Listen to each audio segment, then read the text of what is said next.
Hello, everyone.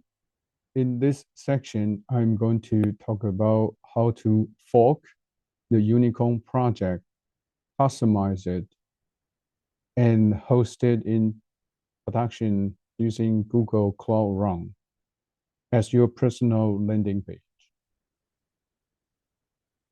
So here's the document, and then the prerequisite is you should have Docker desktop running because Docker desktop will be your testing environment. You need to have Google GCP account signed up. Credit card is required, and you need to have gcloud CLI installed, and you need to log in into gcloud authentication login. So those are steps you can see in this additional file for more instructions. Assume you have those set up already. And then you should have a GitHub account created, and then with a GitHub CLI install, and also with a auth login to your GitHub account, and also with the Git CLI install. For those tools, if you follow at the very beginning of the class, those tools should have been installed already. And then also the Gemini CLI, you should have using this Gemini tool many times already, shouldn't be a problem. So in this one, we'll create a folder under your user account as a MS project in my examples.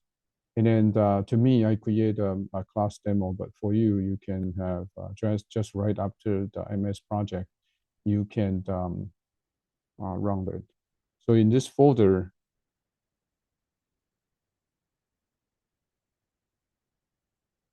then you will cd to Unicorn folder, which is the one we just created. From here, you should be able to see git remote -v, and then you will see 4 lines right here. One is the origin, and then the upstream. Upstream is my original. If you can see, it's a pingwu is my original file, and then you will be seeing your name at github.com and your name. For now, I'm testing pingwu cstu as a guest or as a user, regular user or student account. So you see.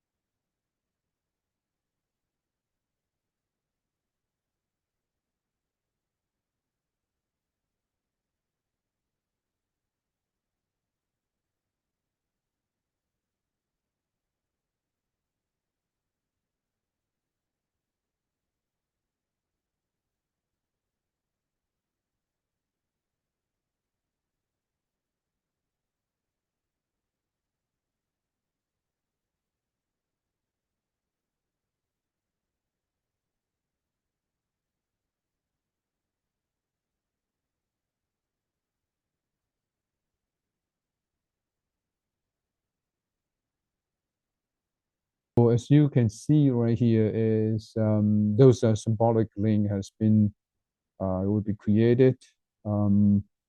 Those instructions are set up into the init underscore unicorns. That is the thing I set up in the background.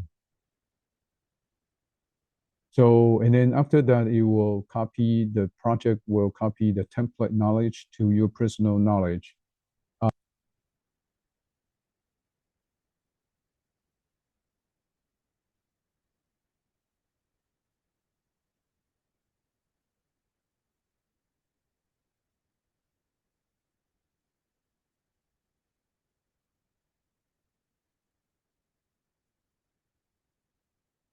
Personal knowledge is all the things give you a template of the instruction, and then you will including your personal profile.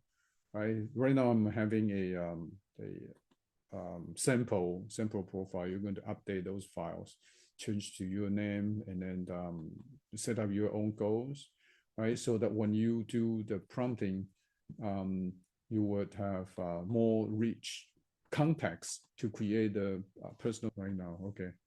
So you see, as you can see, the landing page is here, right? So your job is to customize this to your own content. And then one of that is a resume. And then it's right here. It's all the sections. This is just a template, and then you can write code to your thing. So pay attention to here. That is localhost 3000, and then that is running on your local hard drive, which is Docker desktop is. Now the big step is to deploy to Google Cloud Run. This one will require you have Google account set up. So once you have your Google account set up, you would know you have to create a new, you have to create your project. So to get a project, you will have to, you can create a new project, right? And then there are two things you need to pay attention to it. One is the name, and then the other one's ID. The name is just a display name. The ID is the unique ID Google is referenced to per your account. See, this one, you happen to be the same. The name and ID is the same. And then some of the generic name, like my first project, right? So there's a lot of my first project. So Google rename it into some unique name right here. So you need to get a project ID, right? So this is Google asking you when you want to deploy to your Google Cloud environment. Project ID is this one, and then it typically we're asking the region, and the region is to be US Central 1. So the region is where is the data center located? See, it's invoking the gcloud-expert skills. So, and then you will pick up this SDW agent. That's my project ID. You just pick up automatically. You keep running. Go here, and then you're monitoring it. You should see this one is a new agentic landing template that's coming up. And now you have a real applications running, right? And even though I come up with HTTPS with secure localhost, and then this is the real production URL, right? So this is it, and then you can share this link to anyone. It is running on the internet. Everyone can access to it. All right.